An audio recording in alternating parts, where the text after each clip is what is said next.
Guys, welcome to Pakistani real reaction. तो कैसे हैं आप सब? उम्मीद है आप बढ़िया होंगे, मजे में होंगे, एंजॉय कर रहे होंगे। तो मेरा नाम है मुदस्सिर। मैं हूं मुबशिर। सो गाइस, आज की वीडियो का टाइटल है भारत में बने 5 सबसे खतरनाक हथियार जिन्हें देखकर चीन और अमेरिका भी चिंता में पड़े। भाई आज ऐसे वेपन्स देखेंगे हम 5 जिसको देखकर मतलब भारत अमेरिका भी काम जाते हैं। अच्छा, मतलब ऐसे वेपन्स इंडिया में ही बने हैं ये। क्या बात है। अच्छा, मेड इन इंडिया है। सबसे बड़ी अच्छी बात तो ये है। तो इंडिया स्टॉक का वीडियो ओरिजिनल लिंक आपको मिल जाएगा डिस्क्रिप्शन में, तो इनका चैनल लाजमी सब्सक्राइब कीजिएगा। तो सीधा आते हैं वीडियो पे, काउंटडाउन करते हैं 3, 2, 1 एंड स्टार्ट। ग्लोबल ट्रेड में 10% की हिस्सेदारी के साथ भारत दुनिया का दूसरा सबसे बड़ा हथियारों का इंपोर्टर है। पर 2020 में भारत ने यह तय कर लिया कि वो हथियारों का सबसे बड़ा इंपोर्टर नहीं बल्कि हथियारों का सबसे बड़ा एक्सपोर्टर बनेगा। आने वाले सालों में भारत कुछ ऐसे हथियारों को विकसित करने वाला है जो भारत को एक अलग मुकाम तक पहुंचा देंगे। आज हम इन्हीं हथियारों की बात करेंगे। नमस्कार दोस्तों, स्वागत है आपका आप ही के चैनल इंडिया टॉक्स पे। आज हम बात करेंगे भारत द्वारा बनाए जा रहे टॉप 5 ऐसे वेपन्स जो पूरी दुनिया में सबसे बेहतरीन साबित होने वाले हैं। तो चलिए जल्दी से शुरुआत करते हैं हमारे लिस्ट को नंबर 5 से। नंबर 5 पे जो भारत का हथियार आता है उसका नाम है फ्यूचर मेन बैटल टैंक।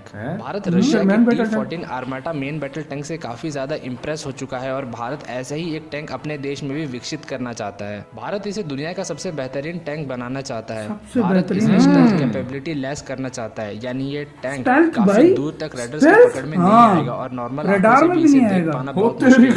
इसमें एक एयरप्लेन वगैरह का तो ज्यादा का एयरक्राफ्ट का सुना था। स्टेल्थ एनर्जी एम्यूनिशन जो होता है जिसका नाम है FSAPDS उसे भी झेल सकेगा।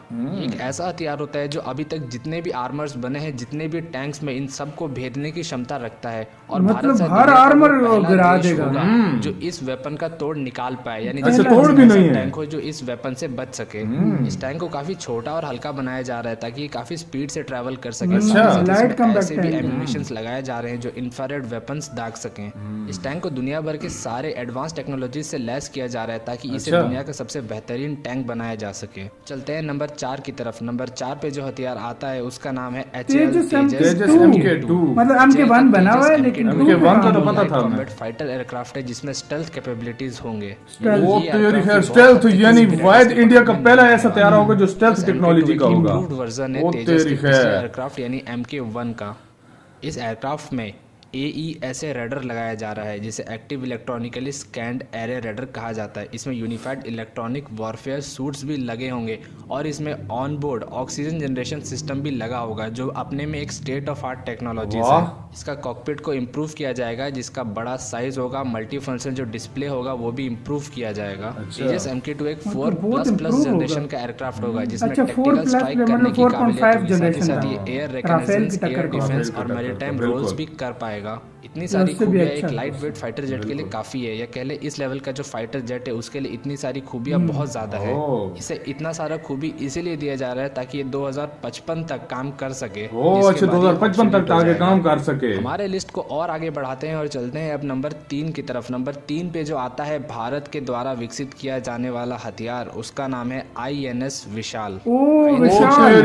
ये तो एयरक्राफ्ट कैरियर है। ऐसा माना जा रहा है कि ये 2026-27 तक कमीशन हो आ जाएगा। ये एक न्यूक्लियर बहुत स्ट्रॉन्ग कैरियर होगा जिसका साइज अभी के मौजूद INS आदित्य से 50% ज्यादा होगा। 50% के जो और UAVs हैं उनको भी ऑपरेट कर पाएगा, यानी जो UAVs है वो भी इसके ऊपर रहेंगी। अपने ऊपर 55 एयरक्राफ्ट को रख पाएगा जिसमें 35 फिक्स्ड विंग होंगे, सबसे बड़ा होगा, सबसे बड़ा यानी रोटरी विंग्स यानी हेलीकॉप्टर, यानी जिस तरह अमेरिकन होते हैं उनसे भी बड़ा लॉन्च सिस्टम का इस्तेमाल किया जा रहा है। ये एक ऐसा सिस्टम है जो आज तक सिर्फ अमेरिका के और बाकी जो नेटो कंट्रीज हैं उन्हीं के एयरक्राफ्ट कैरियर्स में दिखाई देता था। इस टेक्नोलॉजी में एयरक्राफ्ट जब टेक ऑफ करता है एयरक्राफ्ट कैरियर के ऊपर से तो वो एक कैटापुल्ट असिस्टेड टेक्नोलॉजी के साथ करता है और जब लैंड करता है तो अरेस्टेड रिकवरी होता है, यानी एक रस्सी फेंक करके उसे रोका जाता है। INS विशाल पहला नॉन वेस्टर्न एयरक्राफ्ट कैरियर होगा जिसमें इतना कॉम्प्लेक्स कैटोबार लॉन्च कैपेबिलिटी लगा है। कैटोबार सिस्टम को इसलिए लगाया जा रहा है क्योंकि ये एयर फ्रेम्स जो होते हैं एरोप्लेन के उनके ऊपर बहुत ही कम प्रेशर डालता है, जिसकी वजह से उनका जो मेंटेनेंस कॉस्ट है वो भी कम हो जाता है और ये काफी लंबे समय तक चलते रहते हैं फायदे तरीके से वाला है। मेजर फायदे वाला किया है, के। बिल्कुल। साथ ही साथ ये जो टेक्नोलॉजी होता है ये इनेबल करता है एक एयरक्राफ्ट को कि वह हैवी वेपन्स अपने साथ ले जा सके। इसकी तीसरी खूबी ये है कि इसके वजह से जो टेक ऑफ और लैंडिंग होता है वो काफी फास्ट हो जाता है। चलते हैं थोड़ा और आगे और देखते हैं नंबर 2 पे कौन सा वो हथियार है जिसे भारत विकसित 5 तो बना हुआ है। 5 तो बना हुआ है ना, जो हथियार आता ये नहीं है, ये उसका बन गया है, आई नाम थिंक, या आने वाला है। इंटरकॉन्टिनेंटल बैलिस्टिक मिसाइल है जो अभी डेवलपमेंट के स्टेज में है, जिसे इसकी भारत खाली रेंज विकसित देखना। कर रहा है इंडियन आर्मी के लिए। अग्नि 6 एक 4 स्टेज इंटरकॉन्टिनेंटल बैलिस्टिक मिसाइल है। अग्नि 6 में बहुत ही मैसिव 3 टन का वॉरहेड कैरी करने का 3 क्षमता टन? होगा, जो कि अभी तक की किसी भी अग्नि मिसाइल से 3 गुना ज्यादा है, क्योंकि अभी तक का जो मैक्सिमम कैपेबिलिटी है किसी भी अग्नि तो इसकी मिसाइल में रेंज वो है तकरीबन 1 कितनी टन होगी? का। आपको ये पता है कैपेबिलिटी अग्नि 6 को अलाउ करेगा कि वो ऑस्ट्रेलिया भी एक आएगा साथ अंदर। बहुत सारे न्यूक्लियर वॉरहेड्स को ले जा सके। कनाडा और भी। MIRV तकरीबन 20 के टेक्नोलॉजी का लगभग इस्तेमाल मुल्क कर आ रहे हैं सके, बीच में, यानी जिस अमेरिका तरह- भी आएगा है ना? इसमें। अमेरिका भी? री एंट्री वॉरहेड्स, जिसमें हर एक वॉरहेड्स या हर एक जो वेपन होगा वो अलग अलग टारगेट्स पे स्ट्राइक अलग करेगा, टारगेट, यानी मल्टी एक ही टारगेट मिसाइल से यानी 5 या 6 जगह पर न्यूक्लियर हमला मल्टी किया जा टारगेट सकता होगा। है। इसमें जो हर एक वॉरहेड होगा उसे मैन्यूवरेबल री एंट्री व्हीकल यानी MARV कहा जाएगा, जिसमें हर एक अपना मैन्यूवर करते हुए नीचे जाएगा, अपने टारगेट को ढूंढेगा, एनिमी को कंफ्यूज करते हुए अलग अलग टारगेट्स पे जा करके स्ट्राइक कर देगा। इस टेक्नोलॉजी जितने मर्जी जो है ना रेडार सिस्टम हो कुछ भी नहीं डिटेक्ट कर सकेंगे। अलग अलग मिसाइल्स निकलेंगे तो जो एयर डिफेंस सिस्टम होगा हाँ, वो देखा? कंफ्यूज हो जाएगा कि किस पे हमला करना है या किसे बर्बाद करना है, और जब तक वो समझेगा कि 5-6 में से किसे पहले डिस्ट्रॉय करना है तब तक ये अपने टारगेट को डिस्ट्रॉय कर चुके तब हैं। तक करके Agni 6 का जो रेंज है वो तो अभी मल्टी टारगेट classified कितनों है, को लेकिन जो रोकेंगे? एक्सपेक्ट किया जा रहा है वो ये है कि 8000 किलोमीटर से 8,000 12,000 किलोमीटर तक का इसका ये range 12 होगा। से 13,000 और ये इसकी एक साथ रेंज जो ऑफिशियल 10 है, MIRV जो मतलब warheads carry ओरिजिनल कर होगी। पाएगा। अच्छा। इसका रेंज जो बढ़ने वाला है उसका सबसे बड़ा कारण ये है कि इसका वेट अग्नि 5 के मुकाबले बहुत कम कर दिया जा रहा है। अच्छा, वेट इसके कम लिए है। इसमें बहुत ही नए तरह के और छोटे और आधुनिक इक्विपमेंट्स लगाए जा रहे हैं। अब चलते हैं हमारे लिस्ट में नंबर 1 की तरफ और जानते हैं कि कौन सा है भारत द्वारा बनाया जाने वाला सबसे बेहतरीन हथियार। नंबर 1 पे आता है HAL का AMCA। अच्छा, ये M का fifth generation को तेरा बना रहे हैं। यार कितना प्यारा मतलब बना रहे, मतलब ये इसका मॉडल इन्होंने बताया है, इस तरह का होगा। इंटरसेप्टिंग हर चीज स्ट्राइक होगा। और भी कई तरह के अलग अलग रोल्स के लिए, इसीलिए इसे मल्टी रोल कॉम्बैट एयरक्राफ्ट कहा जाता तेरी है। है। इसमें दुनिया भर के सबसे एडवांस टेक्नोलॉजीज यानी इस पर काम चल रहा है। क्रूज, स्टेल्थ कैपेबिलिटी, एसा रेडर्स, हाई ओपे, मैन्यूवरेबिलिटी, हर चीज है इसमें। एवियोनिक्स लगाए जाएंगे और ऐसा माना जा रहा है कि ऐसे एवियोनिक सिस्टम दुनिया के पहले किसी भी फाइटर एयरक्राफ्ट किसी में अच्छा, नहीं किसी में भी नहीं है। F-22 और F-35 में भी नहीं है। एक्सपर्ट्स ठीक ऐसा है। मान रहे हैं कि दुनिया का और कोई भी एयरक्राफ्ट इसका मुकाबला नहीं कर नहीं कर पाएगा, पाएगा। फिर चाहे वो रशिया का कोई एयरक्राफ्ट हो जैसे सुकोई 57 या अच्छा। अमेरिका का F-22 या F-35। इसमें 2 इंटरनल वेपन बेस होंगे जिसमें एक 4 एयर टू एयर मिसाइल को कैरी कर पाएगा, यानी total 8 air to air missile इसमें कैरी हो पाएंगे। अच्छा। साथ ही साथ इसमें 30 mm का एक कैनन लगा होगा।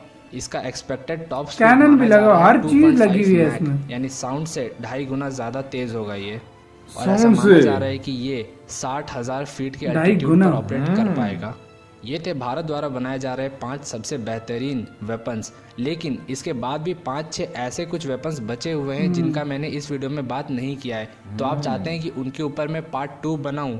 तो उसके बारे में आप लोग भी कमेंट सेक्शन में बताना कि इस पे पार्ट 2 लाया जाए या ना लाया जाए। और आप आते हैं, और भाई आपको पता है वो जो फर्स्ट वाला M का है ना, उसको कुछ लोग बोल रहे हैं वो 6th जनरेशन होगा, 5.5 है 6th जनरेशन। अच्छा। हाँ। यार असल में यही मैं हैरान हूँ कि यार देखो हर किस्म का जदीद हथियार, क्रूज मिसाइल, सब कुछ उसमें लग सकता है, सब मतलब कुछ, सब हर कुछ, चीज हर लगे, चीज, हर चीज। और स्टेल्थ टेक्नोलॉजी का, और जो रडार में भी नहीं आता यार, नहीं आता। बहुत। और यार पहले नंबर जो टैंक जो छठे नंबर पे भाई दिखाया आपने यार। इंडिया बना रहा है M का, जो कि बहुत ही डेडली होगा।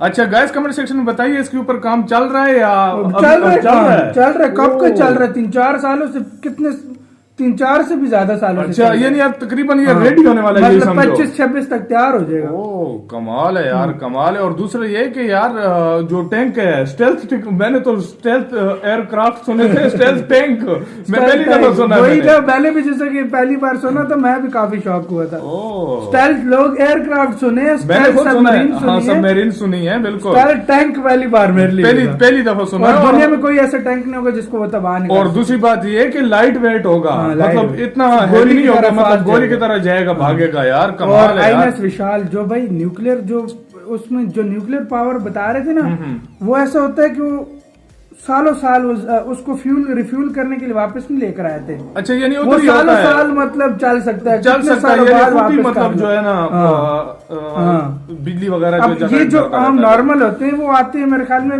40-50 या 1-2-3 महीनों बाद वापस आते हैं। अच्छा, वो सालों साल चलता रहेगा। कमाल है, जिधर मर्जी हाँ। घुस जाए, मतलब उसको वापस आने की टेंशन नहीं होगी। टेंशन नहीं है। हाँ। यानी अगर फर्ज करो जंग वगैरह लग जाए, कोई भी मसला हो, हाँ। तो यानी उसको रिफ्यूल करने के लिए वापस जरूरत नहीं आना नहीं, पड़ेगा, हाँ। यानी लगा रहे फिर। लगा रहे। अच्छा अच्छा समझे अच्छा, ना अभी? कमाल है यार। ये इंडिया का सबसे बड़ा एयरक्राफ्ट कैरियर होगा। और अग्नि 6 का जो बता रहे थे हाँ, यार, अग्नि वो 6 तो कमाल है। और मल्टी जो है ना टारगेटेड मल्टी होगा। टारगेट होगा और वो सीधा अटैक करेगा। कहाँ से पता है आपको? मतलब अमेरिका भी रेंज में आएगा उसकी। यानी 10 से 12,000 12 से किलोमीटर 13,000 रेंज होगी। 12 से और 13,000। मुझे जितना यार गाइस लग रहा है ये बन चुका है, अब ये शो इंडिया नहीं कर रहा। मेरे ख्याल से बन चुका है, बिल्कुल रेडी है ये, बिल्कुल। क्योंकि इंडिया के पास इतनी स्पेस टेक्नोलॉजी असल में तो ये इजी है। असल में पता है क्या, कुछ ऐसे हथियार होते हैं जो मतलब बताए बताए नहीं नहीं जाते ना, सीक्रेट रखा जाता है इस चीज को, मतलब ताकि ये शायद उन्होंने इसलिए बनाया है कि अमेरिका जैसा देश कोई भी मतलब Sanctions दोस्त को- लगा लेते हैं ना। हाँ, मुख्तलिफ, तो उनको जो है ना दिखाने के लिए कि हमारे पास सब वो कुछ है। सैंक्शन नहीं लगा हाँ, लेते हैं तो बिल्कुल। फिर वो काफी नुकसानदेह होता बिल्कुल, है। तो बिल्कुल। इसको छुपा के रखा जाए तो छुपा ठीक के है। रखा जाए। और फिर आता है तेजस MK2 जो कि 4++ मतलब 4.5 से भी ऊपर होगा, जो कि मतलब अपने आप में एक पावरफुल यार काफी ऐसे हथियार हैं जो अभी तक इंडिया ने बताए नहीं है, जिस तरह इनका काली है। और यार काफी ऐसी चीजें जो अभी लेटेस्ट आ रही हैं इनके पास, लोग अभी अभी बताई और नहीं है। कितनी हाँ, चीजें इंडिया बना रहा है जिसका बिल्कुल। मतलब कोई सोच भी नहीं सकता। बिल्कुल। सो गाइस आप बताएं ये कब तक मतलब आपकी आइडिया मतलब इसी में जल्दी आ जाएंगे या मतलब लेट आएंगे? बिल्कुल। तो ये कमेंट सेक्शन में आप लोग बताना, और इसके बारे में कोई इन्फॉर्मेशन हो वो भी बता सकते हैं। तो इधर ही वीडियो खत्म करते हैं। अपना बहुत बहुत ख्याल रखिएगा। तो यार बाय।